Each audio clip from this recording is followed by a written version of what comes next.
Alors, je cède maintenant la parole au député de Repentigny en vous précisant qu'il reste à votre formation politique 26 minutes 30 secondes.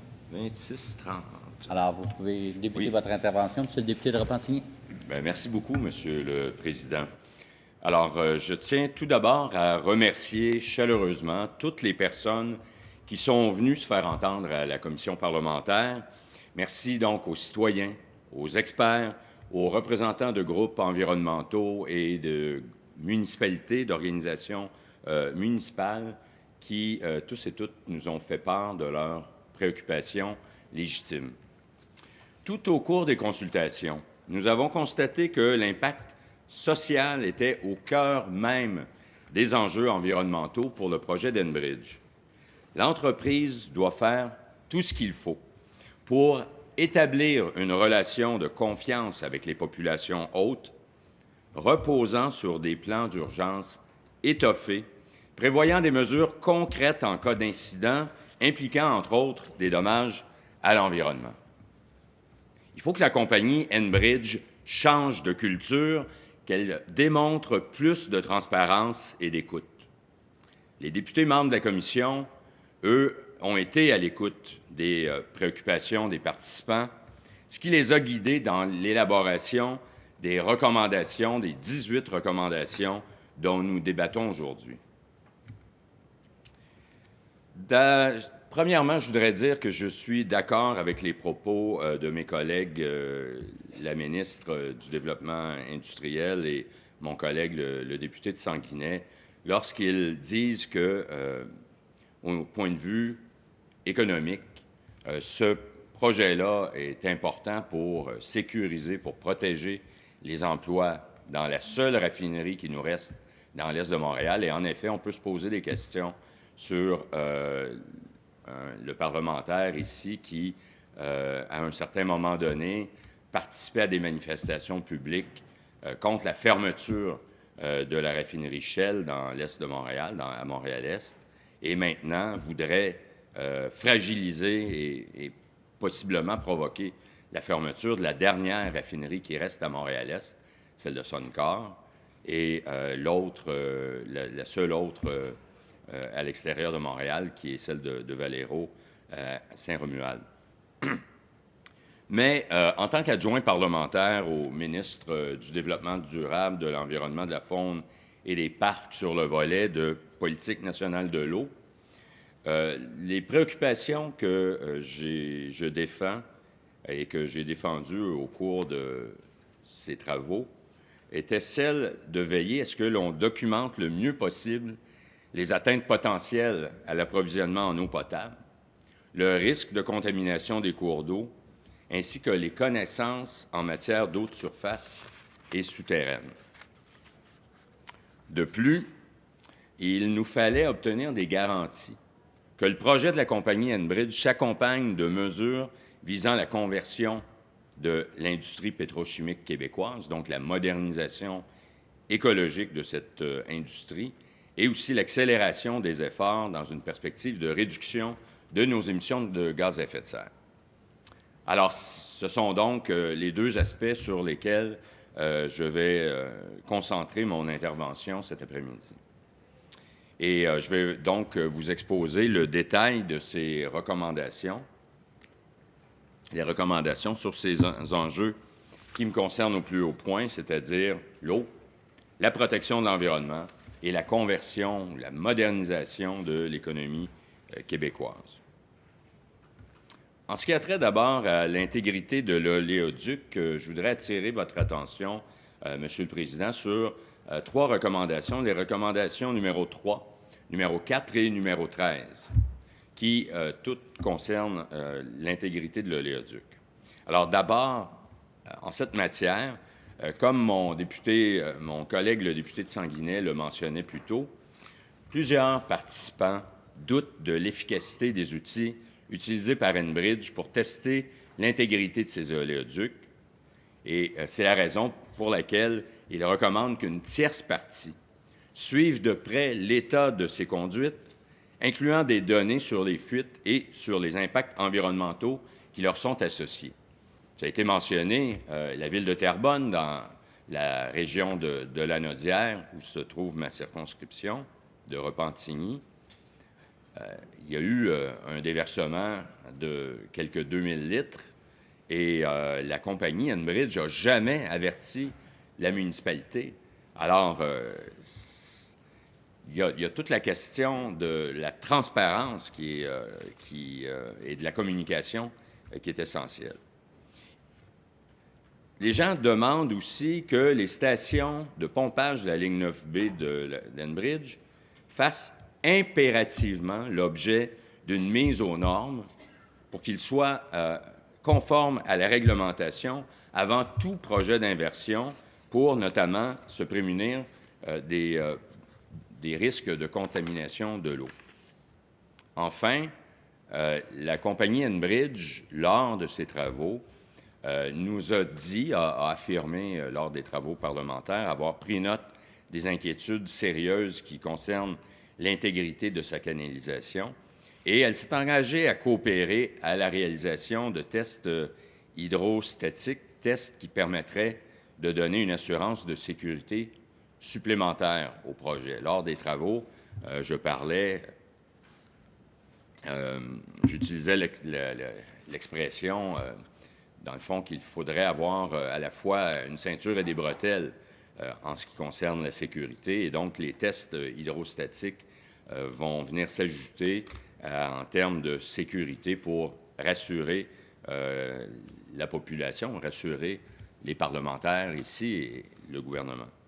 Alors, il s'agit là de préoccupations exprimées clairement qui sont au cœur des recommandations de la Commission. Donc, les recommandations numéro 3, 4 et 13 sont exactement à cet effet. Si je prends la recommandation 3, nous demandons ainsi, d'une part, et je cite, que Enbridge donne accès au ministère du Développement durable, de l'Environnement, de la Faune et des Parcs à ses données d'inspection afin qu'un expert indépendant évalue l'intégrité de l'oléoduc 9B et les pratiques d'entretien et d'inspection d'Enbridge. La recommandation 4, elle, demande, et je cite encore une fois, que Enbridge rende les stations de la ligne 9B situées sur le territoire québécois conformes aux réglementations applicables, et ce, avant l'inversion de l'oléoduc. Enfin, la recommandation 13 exige que Enbridge effectue des tests hydrostatiques pour vérifier l'état de la canalisation 9B. Nous considérons qu'il s'agit de la première étape à suivre afin de vérifier que les pratiques actuelles de l'entreprise en matière d'inspection et d'entretien répondent aux plus hauts standards de protection de l'environnement face aux risques de détérioration de l'oléoduc. Les résultats obtenus de la part de cette expertise indépendante permettront d'ajuster le tir pour la suite des choses. Et je peux d'ailleurs vous assurer, Monsieur le Président, que mon collègue député Johnson et ministre de l'Environnement a pris très au sérieux cette recommandation et que son ministère est déjà à pied d'œuvre pour y répondre dans les meilleurs délais. Aux recommandations 14, 15 et 16, on traite de plans d'urgence pour protéger l'eau potable, de protection des cours d'eau et aussi d'acquisition de connaissances sur l'eau de surface et l'eau souterraine. Alors, en matière de protection de l'eau, les parlementaires ont attentivement pris connaissance des positions des groupes et des citoyens. L'eau est une de nos plus grandes richesses collectives et lors de l'adoption de la loi sur l'eau en 2009, c'était d'ailleurs le premier projet de loi sur lequel j'ai travaillé comme nouveau député à l'époque.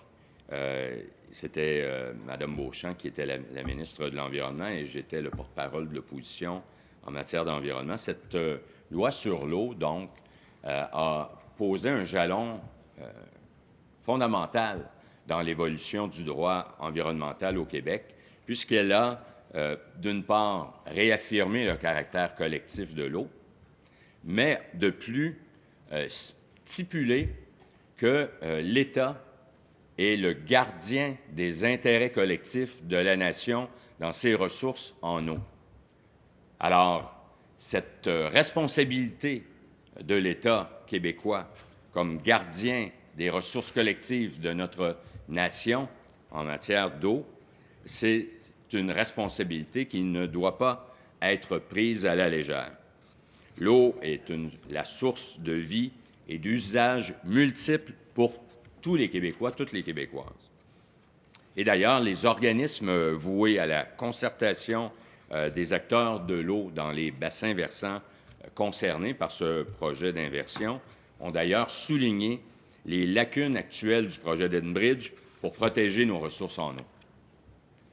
Ils nous ont fait part de l'importance capitale de mettre un accent sur l'eau à travers l'adoption d'un plan d'urgence voué à protéger l'approvisionnement en eau potable pour les quelques 2 millions de résidents québécois qui dépendent de la bonne qualité de notre eau et qui sont dont les sources d'approvisionnement en eau potable se situent le long du tracé de ce pipeline existant.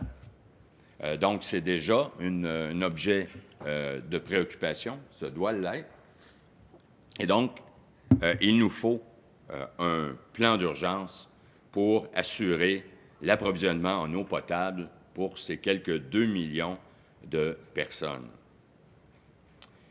Ils nous ont également mentionné que les connaissances sur la qualité de l'eau de surface et souterraine doivent être mises à jour afin de baliser au mieux le passage de l'oléoduc. Donc, je répète qu'il s'agit d'un oléoduc existant. Il y a déjà du pétrole qui passe dedans à chaque jour, à chaque minute, et que le projet dont nous discutons parle de l'inverser le flux. Donc, ces données-là doivent être mises à jour rapidement. Ils devraient l'être, en tout cas, pour s'assurer que lorsqu'il y aura, si le projet se réalise, naturellement, donc s'il y avait inversion, que nous puissions posséder des données sur la qualité de l'eau de surface et de l'eau souterraine, de façon à pouvoir comparer la qualité de l'eau après la potentielle inversion. Si on n'a pas les données de base, bien, à ce moment-là, on ne pourra pas comparer après l'inversion. Donc, c'est essentiel, puisque si jamais il y avait un déversement, bien, ça permettra aux gens de pouvoir démontrer scientifiquement, de pouvoir prouver que c'est effectivement l'inversion ou un accident, un incident le long du pipeline qui aura causé la détérioration donc de la qualité de l'eau. Alors, ces données-là, de base, sont essentielles. Enfin, nous avons été informés des dangers potentiels du projet au niveau des points de traverse des cours d'eau et qu'il fallait donc adopter des mesures de protection additionnelles à ces endroits particulièrement sensibles. Ces préoccupations, Monsieur le Président, nous les avons entendues, mais mieux, nous les avons intégralement reprises dans les recommandations numéro 14, 15 et 16 de notre rapport. Alors, la recommandation numéro 14, d'abord, nous exigeons que Enbridge élabore un plan d'urgence portant sur l'approvisionnement en eau potable mis à jour régulièrement selon l'évolution des connaissances. Ce n'est pas un plan qui doit être statique et qui doit pouvoir évoluer avec le temps et avec l'amélioration souhaitée de nos connaissances sur l'eau.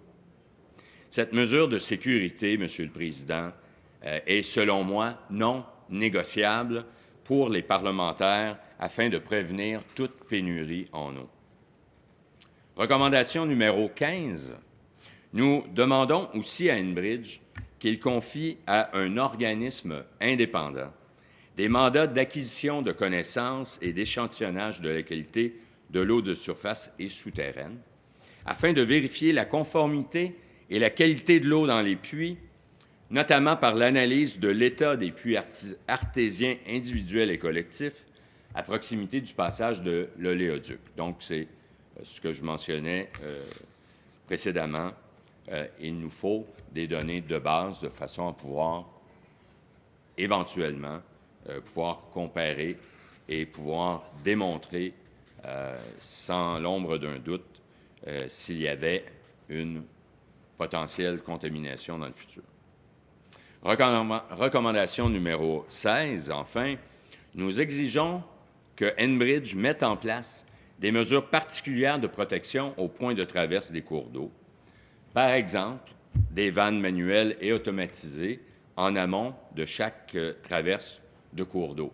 Alors, vous savez, Enbridge nous a mentionné qu'il y avait des vannes d'arrêt le long de l'oléoduc, mais on nous a aussi dit qu'il n'y en avait pas nécessairement au point de traverse des cours d'eau. Alors, nous donnons par exemple l'exemple des vannes manuelles et automatisées. Alors, il faut que ces vannes-là soient disponibles de façon et opérationnelles, de façon à ce que, en cas de fuite, de bris ou de toute autre altération qui provoquerait un déversement de pétrole, que l'on puisse arrêter très rapidement, pas dans les délais de 4 heures que Enbridge s'est donné, là, très rapidement, de pouvoir fermer ces vannes-là et si jamais le système automatisé ne fonctionnait pas, qu'on puisse aller manuellement opérer ces vannes-là. Et je voudrais souligner au passage l'extraordinaire implication des organismes de bassin versant du Québec, qu'on appelle par leur acronyme les OBV, avec qui je travaille étroitement dans le cadre de mon mandat d'adjoint parlementaire à la politique de l'eau. Et notamment, je voudrais souligner le travail du COBAMIL, du bassin versant des Mille-Îles, des bassins versants des Mille-Îles, qui est à l'origine de plusieurs de ces recommandations en matière de protection de l'eau. Nous avons été informés récemment de leur satisfaction de retrouver leurs préoccupations reprises dans ce rapport déposé à l'Assemblée nationale. Dans un autre domaine, dans un autre registre, celui de la lutte contre les changements climatiques, nous prenons également les préoccupations liées au rôle du pétrole et aux impacts des changements climatiques très au sérieux. D'ailleurs, notre gouvernement a déjà mis en place plusieurs mesures pour concrétiser sa vision du développement durable. Nous travaillons, entre autres, à promouvoir la réduction de la consommation de pétrole et d'hydrocarbures en général au Québec, à valoriser l'économie d'énergie, à développer les énergies renouvelables et à mettre en valeur notre filière de l'électrification des transports. Nous avons fait, Monsieur le Président, de la lutte au changement climatique une priorité. Et je pense notamment à des gestes concrets. On parle souvent beaucoup, il y a beaucoup de discours dans le domaine de la lutte au changement climatique, mais malheureusement, il n'y a pas toujours beaucoup d'actions. Eh bien, en voici des actions. La stratégie nationale d'électrification des transports, dont ma collègue ministre nous a parlé un peu plus tôt. Aussi, notre gouvernement s'est doté de cibles ambitieuses de réduction des émissions de gaz à effet de serre et nous voulons continuer de faire du Québec un chef de file en la matière. Notre objectif est ambitieux, il s'aligne sur les pays qui se sont donné les cibles les plus importantes sur la planète, réduire nos émissions de gaz à effet de serre de 25 par rapport à l'année cible, l'année de référence 1990, et ce pour 2020. Viser cette réduction, c'est déjà un objectif très ambitieux pour n'importe quel pays sur la planète, et je vous dis, il y en a peu qui sont à ce niveau-là. Mais imaginez dans notre contexte au Québec, où 97 de notre électricité est déjà de sources renouvelables, et qu'en conséquence, près de la moitié de nos émissions de gaz à effet de serre proviennent du secteur des transports, alors c'est tout un défi à relever. le système québécois de plafonnement et d'échange des droits d'émission de gaz à effet de serre, qu'on appelle communément le marché du carbone, est un mécanisme flexible qui sert à inclure le coût du carbone dans la prise des décisions d'affaires et à favoriser les réductions nettes d'émissions de gaz à effet de serre, de même que la mise en place de technologies propres. Alors, il est en œuvre depuis le 1er janvier 2013 et il a été lié à celui de la Californie depuis janvier 2014, donc tout récemment. Alors, ça avance. Et grâce aux ventes, notamment aux enchères des unités d'émission, le gouvernement du Québec anticipe des revenus de plus de 3 milliards de dollars d'ici 2020. Nous avons fait le choix de les réinvestir. À quel pourcentage pensez-vous, Monsieur le Président, que ces 3 milliards-là seront réinvestis dans la lutte contre les changements climatiques, dans la conversion du pétrole vers des énergies renouvelables? Eh bien, c'est 100 de ces sommes qui seront affectées au verdissement de notre économie, à la transition écologique du Québec. Et notamment, on retrouvera dans la politique économique, priorité emploi, dévoilée par Mme la Première ministre, à la page 145, l'annexe 1, vous pourrez y trouver un exemple concret, encore là, l'ajout au programme Réno-Climat d'un volet de conversion de systèmes de chauffage fonctionnant au combustible fossile pour améliorer l'efficacité énergétique des habitations. Donc, c'est un programme Chauffer vert. Nous agissons pour réduire la consommation des hydrocarbures, transférer vers les énergies renouvelables. Donc, il faut porter attention à la recommandation 6 du rapport. Notre gouvernement continuera d'adopter des politiques et des mesures visant à réduire les émissions de gaz à effet de serre. C'est la 6e recommandation, donc, soit que le gouvernement du Québec continue d'adopter des politiques et mesures visant à réduire les émissions de gaz à effet de serre, notamment par la promotion de la réduction de la consommation de pétrole au Québec, la valorisation de l'économie d'énergie, le développement des énergies renouvelables et l'électrification des transports. Vous savez, Monsieur le Président, que j'ai mis de l'avant ma vision de la modernisation écologique de l'économie québécoise dans mon livre « Pour un Québec vert et bleu ». Comme le temps qui m'est imparti ici cet après-midi est limité, j'invite toutes les personnes, tous les parlementaires, mais aussi les gens qui nous écoutent, qui suivent nos travaux et qui s'intéressent à ces questions, à consulter cet ouvrage qui est publié aux presses de l'Université Laval. Je voudrais maintenant